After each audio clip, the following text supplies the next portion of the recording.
Hey, what's going on YouTube? I am AV Obsessed, and if you're watching this video on my little YouTube channel, that means that you probably are too.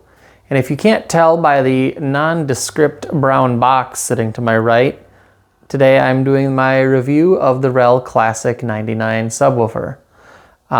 Just going over the tech specs really quick, just basically 12-inch downward firing paper pulp woofer with a stamped steel basket and kind of an undersized magnet in a sealed enclosure with a walnut veneer and a 450 watt Class D amplifier. The number one thing that every other YouTube channel that I have checked out who has looked at this subwoofer previously, you watch those videos and more than half of what they're talking about in those videos is the actual look of this subwoofer, which, I mean, if you're into the understated, kind of plainer looking and kind of vintage looking vibe, then I suppose that probably is a major selling point of this subwoofer. Yeah, do I think that that justifies the fact that this sub costs $1,800? Not really, honestly. One of the videos that I watched, the reviewer said that the cabinet of this subwoofer is, I believe he said something like 1.5 inches thick. It's definitely nowhere near that. Maybe if you measure the thickness of the cabinet right where the bracing, because there's like a brace that runs from here to here and then also on each side. Maybe if you measure right there, it's that thick, but the rest of the cabinet is nowhere near 1.5 inches thick. It's, I believe it's 3/4. It is a pretty hollow sounding sub. It's definitely not some super high build quality. Now, if you are looking for a subwoofer that's gonna blend in with the furniture, if you have a lot of wood grain veneer finished furniture in your house, it could possibly blend in pretty well, and it's definitely not gaudy. A lot of the new Rel subwoofers, or basically all the new Rel subwoofers, they do have a little bit too much branding going on, where they have the Rel logo in the top, which this one has. It has the big hunkin' piece of aluminum that has the Rel logo carved into it, like set into the top panel of the woofer. But then on like all other subwoofers, they have the Rel logo silk screened onto the front firing driver. They have the Rel logos carved into the feet where it's on like the sides and the front. So no matter what side you're looking at your subwoofer, it says Rel on it somewhere. This is a lot more understated.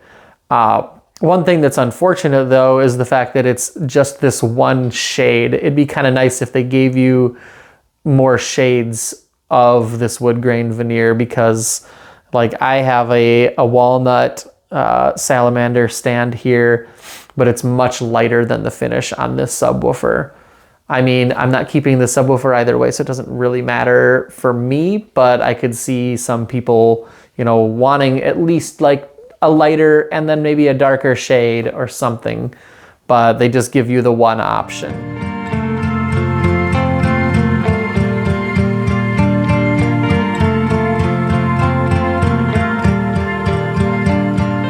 So what does the subwoofer actually sound like? Well, in a lot of ways, it reminds me of older subwoofers from like the late 90s and early 2000s. The good parts are the fact that it has this downward firing driver, which does do a good job of coupling with your floor, spreading the sound out, 360 degrees, and making it a lot harder to locate where the bass is coming from. Which means that when you set the crossover and the phase and the volume just right, it does blend in really well with the rest of the speakers in your system. So it kind of does do a good job of aurally disappearing. So when you combine the understated look with the fact that it aurally disappears as well as it visually disappears, it is pretty cool that you can place this subwoofer in your room, blend it in with your system, and kind of forget it's there, instead of having a big, brash, over-branded looking subwoofer in your system. It's a lot more, I mean, I guess I've said the word several times already, but it's a lot more understated. I really am struggling to say it because I do like Rel subwoofers a lot. Like other subs that I've had in the past, I used to have a pair of the Rel S5 series subwoofers, and I would really like to get a pair of the S812s. But I do think that this subwoofer, as far as its performance goes, it didn't live up to my expectations. Every other review that I've seen for this subwoofer, people are saying that it's pretty great. I think that they are very captivated by the vintage appeal to this subwoofer though, because I found it to sound kind of slow and a little bit sloppy. And it's extremely easy to get this subwoofer to misbehave. If you try to play this subwoofer in the lower 20s, the lower 20 hertz range, above 90 decibels, you're gonna bottom out that subwoofer. It's gonna make some ugly noises. It's gonna sound like you're damaging the subwoofer, and you probably are. It's definitely not a subwoofer that you're gonna wanna use as like the main sub in a home theater based system. This subwoofer does seem like it's much more at home with, if you have a high-end pair of bookshelf speakers that, aren't playing deep enough for you, you could blend this subwoofer in with those and have a pretty good time. Mostly for a music system, unless you're watching movies and TV shows at a moderate volume most of the time, then it'll probably be okay. But it's definitely not going to be like a kick-ass home theater subwoofer, that's for sure.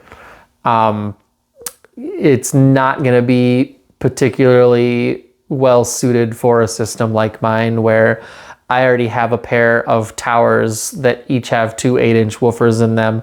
And so these towers already play down like well into the 30s on their own.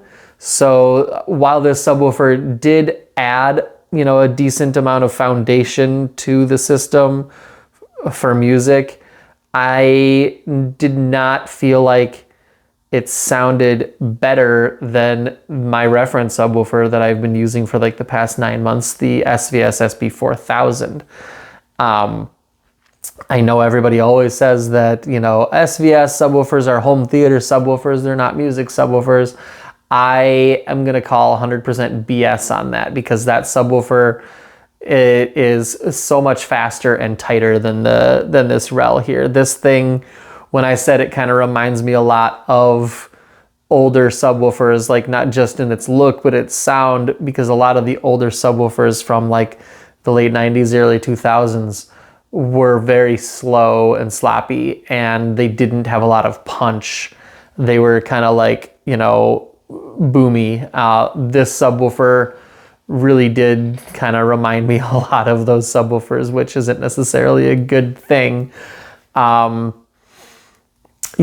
I mean, you can definitely integrate it well with a music system, and if you're not trying to drive it too hard, and you're supplementing some smaller bookshelf speakers that don't play super deep, then it's gonna be fine in that situation.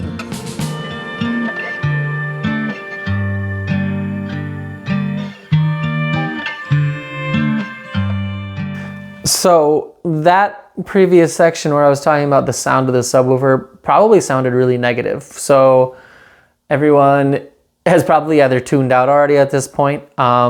A lot of people might be leaving angry comments in the video saying you shouldn't have used it at all for a home theater subwoofer, blah, blah, blah. It's like, but at the price that they're asking for this, I think that they could have given you quite a bit more performance. I don't think that the real walnut veneer justifies the fact that this sub costs $1,800. They could have given you quite a bit more powerful of an amplifier and a beefier subwoofer driver. $1,800 is just a lot to ask for a sub that performs like this subwoofer does. But I still am not gonna say like 100% don't buy it. It's not a terrible subwoofer. I just think it's a terrible value. If you don't care about that and you really want this, vintage look, and you're planning to use this in possibly like a smaller to medium-sized room with a smaller to medium-sized system, then go for it. Like, it's not a bad subwoofer. It's just, I think it's a bad value because of the performance that you're getting for $1,800. But if you're not looking for a home theater subwoofer, I mean, obviously this isn't a home theater subwoofer, but it just, in my opinion, I think that for $1,800, they should be able to engineer it to be really good for music and for movies, which honestly, that's what the SVS SB4000 is for me. And then also like the SB4000, I mean, if you get it in the black oak finish, it's definitely not as nice looking as this real walnut veneer, but it's gonna be more understated than the black gloss like the one that I have is, and blend in with more rooms. But that subwoofer is a punchier subwoofer that also plays deeper, and it is basically impossible to make that thing distort. And Rel's biggest thing that they always talk about is the speed of their subwoofers. This subwoofer sounds so much slower than the SVS. The SVS is just so much punchier and faster. I mean, it's something. I think the RMS power on that thing is literally twice as much as this, and the magnet is twice as heavy. Like, yeah, it's literally like you're getting twice the sub for the price. This one, I mean, you're really paying for the vintage look and feel to this subwoofer.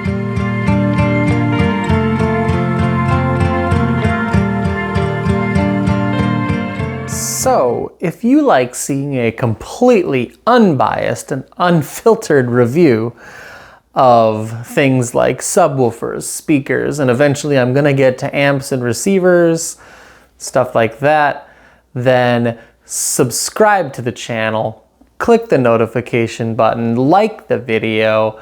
Let's build up this YouTube channel.